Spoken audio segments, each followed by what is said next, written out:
Hey guys, welcome back to our channel Newton's Hub, a complete place for learning. तो guys, ये एक video होने वाली है जिसमें कि हम बात करेंगे ऑक्सीडाइजिंग एजेंट और रिड्यूसिंग एजेंट के बेसिक डिफरेंस की कि किस बिहाफ पे हम ऑक्सीडाइजिंग एजेंट और रिड्यूसिंग एजेंट को आइडेंटिफाई कर सकते हैं। तो चलिए ज़्यादा टाइम वेस्ट ना करते हुए आज की वीडियो को स्टार्ट करते हैं।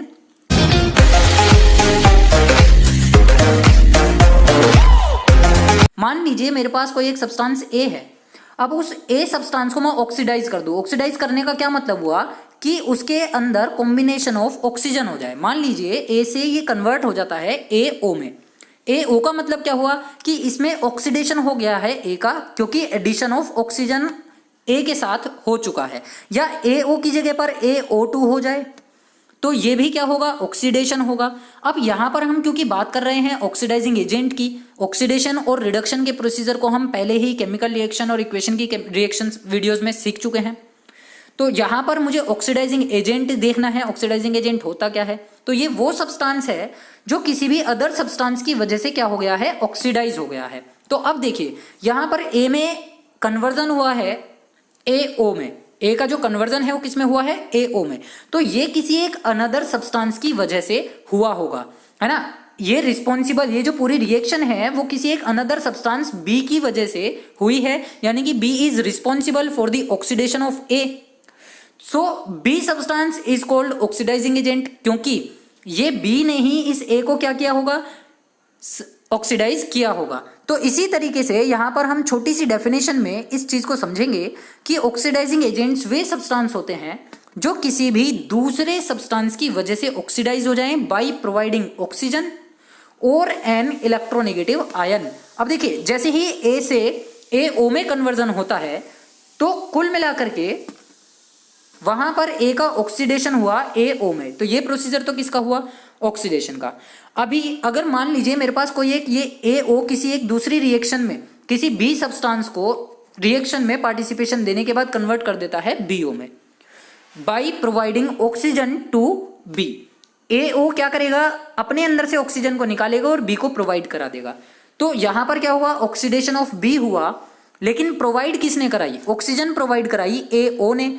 तो यहां पर AO acts as a oxidising agent for the substance B। तो बहुत जनरल वे में, बहुत सिंपल वे में हम ये कहेंगे सीधा सीधा कि ऑक्सीडाइजिंग एजेंट वो सब्सटेंसेज हैं जिनके पास पहले से ही ऑक्सीजन प्रेजेंट होती है और वो इस ऑक्सीजन को किसी भी रिएक्शन में इजीली प्रोवाइड करा सकते हैं for the oxidation of any substance. किसी भी सब्सटेंस को ऑक्सीडाइज कराने के लिए हम क्या करते हैं, किसी एक सब्सटेंस से ऑक्सीजन प्रोवाइड करा देते हैं। या फिर कोई भी एक electronegative element like chlorine, fluorine, iodine, ये क्या है, एक इलेक्ट्रोनेगेटिव एलिमेंट्स की हम बात कर रहे हैं।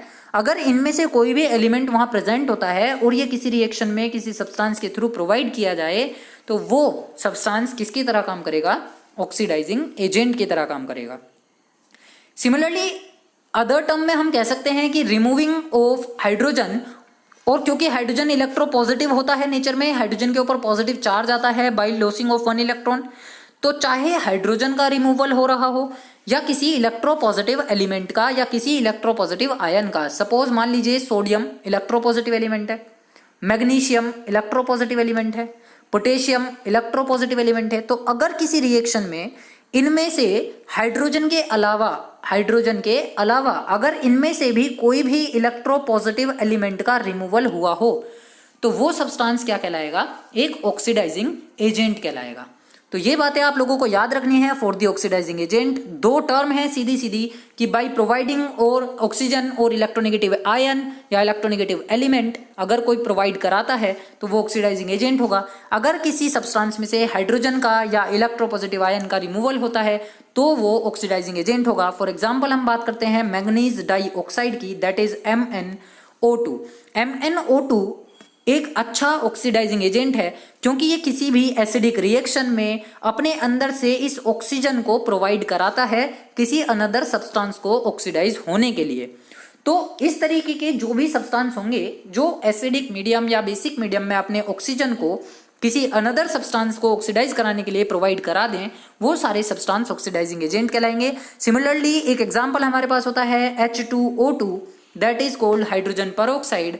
Oxygen is a best oxidizing agent H2SO4 is also a strong oxidizing agent. K2Cr2O7, K2Cr2O4, तो ये सारे के सारे जो एग्जाम्पल्स हैं ये अच्छे ऑक्सीडाइजिंग एजेंट्स के एग्जाम्पल्स हैं।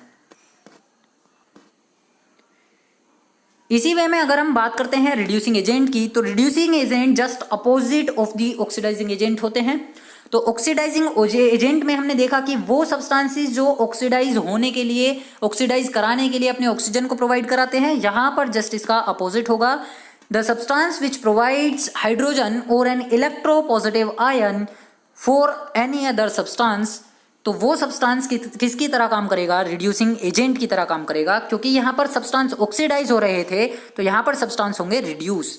तो रिड्यूस होने का क्या मतलब हुआ? मान लीजिए सपोज मेरे पास हाइड्रोजन है, हाइड्रोजन की रिएक्शन में किसी भी एक सब्सटेंस ए से कराता हूं, तो ये हाइड्रोजन क्या करेगा? इस ए के साथ कंबाइन हो जाएगा, यानी कि ये अपना एक हाइड्रोजन एटम इसको प्रोवाइड कराएगा, जिसकी वजह से ये इजीली ही क्या हो जाएगा? रिड्यूस हो जाएगा।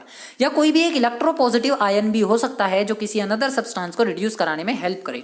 इन केस वो सब्सटेंस क्या होगा? एक रिड्यूसिंग एजेंट होगा। तो यहाँ पर H2 acts as a reducing agent.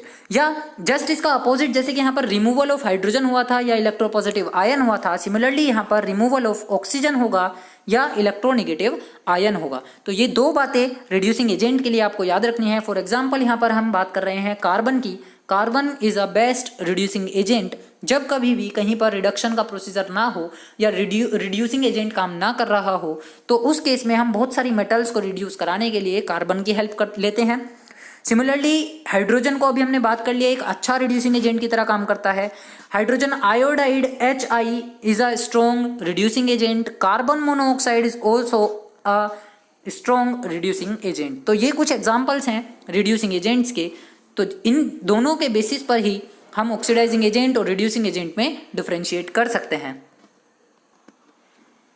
कुछ अच्छे और भी स्ट्रॉन्ग रिड्यूसिंग एजेंट होते हैं, जैसे कि lithium aluminium hydride, that is LiAlH4। ये एक ऐसा रिड्यूसिंग एजेंट है, जब कभी भी कोई भी रिड्यूसिंग एजेंट किसी रिएक्शन को रिड्यूस ना करा पाए तो उस केस में हम LiAlH4 का यूज करते हैं और इसको स्ट्रॉन्गेस्ट रिड्यूसिंग एजेंट माना जाता है। तो लिथियम एल्यूमिनियम हाइड्राइड जो होता है वो हर रिडक्शन की रिएक्शन को अकर कराने के लिए रिस्पॉन्सिबल होता है, अगर इन केस इनमें से कोई भी रिड्यूसिंग एजेंट काम ना कर पाए।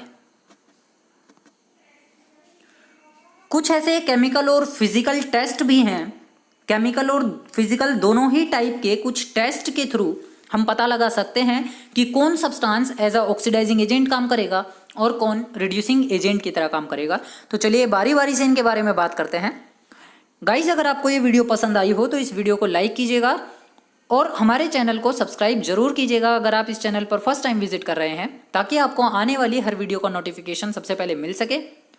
तो चलिए बात कर रहे हैं, क्योंकि हम यहाँ पर केमिकल और फिजिकल टेस्ट की, तो सबसे पहला टेस्ट इसमें आता है हीटिंग का, कि अगर किसी भी सब्सटेंस को हीट करने पर वो अपने अंदर से ऑक्सीजन को लिबरेट कर देता है, ऑक्सीजन को रिमूव कर देता है, तो उस केस में वो सब्सटेंस होगा एक ऑक्सीडाइजिंग एजेंट। सिमिलरली अगर किसी सब्सटेंस को गर्म करने पर उसके अंदर से ब्राउन कलर की फ्यूम्स निकलती हैं नाइट्रोजन डाइऑक्साइड की, और यहाँ पर याद रखना होगा कि अगर मैं उसे नाइट्रिक एसिड के साथ गर्म करता हूँ और मुझे नाइट्रोजन डाइऑक्साइड यानी कि NO2 की ब्राउन फ्यूम्स मिल जाती हैं, तो वो सब्सटेंस एक रिड्यूसिंग एजेंट की तरह काम करेगा। ऑक्सीडाइजिंग एजेंट के केस में अगर मैं क्या करता हूँ, किसी सब्सटेंस को कॉन्सेंट्रेटेड HCl के साथ गर्म करता हूँ और वहाँ से क्लोरीन गैस लिबरेट होती है, Cl2 गैस अगर वहाँ से लिबरेट हो जाए तो वो सब्सटेंस एक ऑक्सीडाइजिंग एजेंट होगा। और इस क्लोरीन गैस का यूज किया जाता है ब्लीच करने के लिए। मॉइस्ट लिटमस पेपर को ब्लीच जब हमें करना होता है तो हम इस क्लोरीन गैस का यूज करते हैं, क्योंकि ये एक अच्छा ऑक्सीडाइजिंग एजेंट है और वो लिटमस पेपर के कलर को इजीली चेंज कर देता है।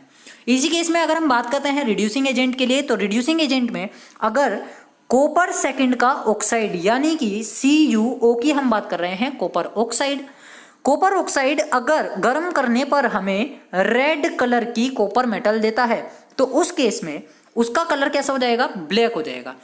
ब्लैक कलर से वो किस में चेंज हो जाएगा? रेड कलर में चेंज हो जाएगा, क्योंकि जनरल स्टेट पर, ग्राउंड स्टेट पर कॉपर ऑक्साइड जो होता है वो ब्लैक कलर का होता है।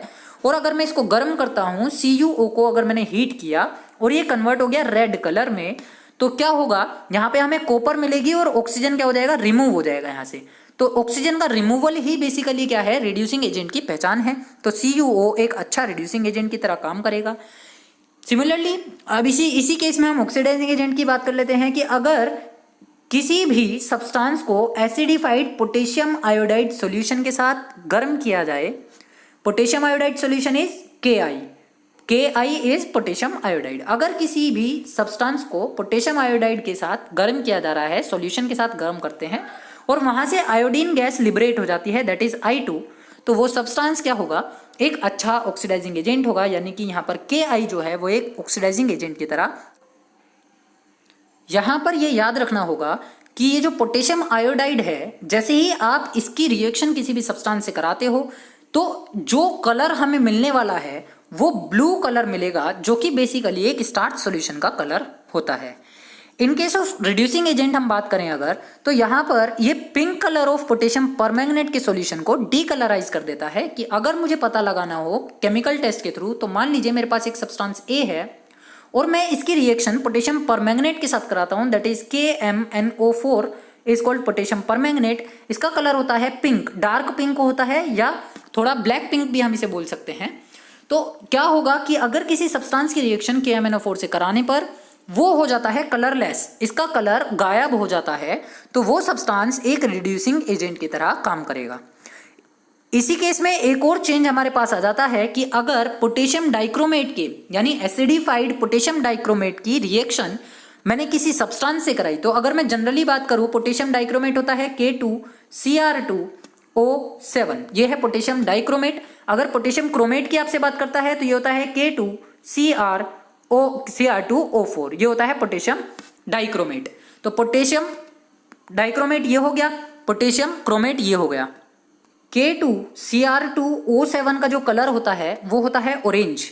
तो अगर किसी सब्सटेंस को इसके साथ रिएक्ट कराने पर ये ऑरेंज कलर ग्रीन कलर में चेंज हो जाए, ये ऑरेंज कलर किस में चेंज हो जाए, ग्रीन कलर में चेंज हो जाए, तो वो सब्सटेंस एक रिड्यूसिंग एजेंट की तरह काम करेगा। तो ये सारी बातें आपको याद रखनी है।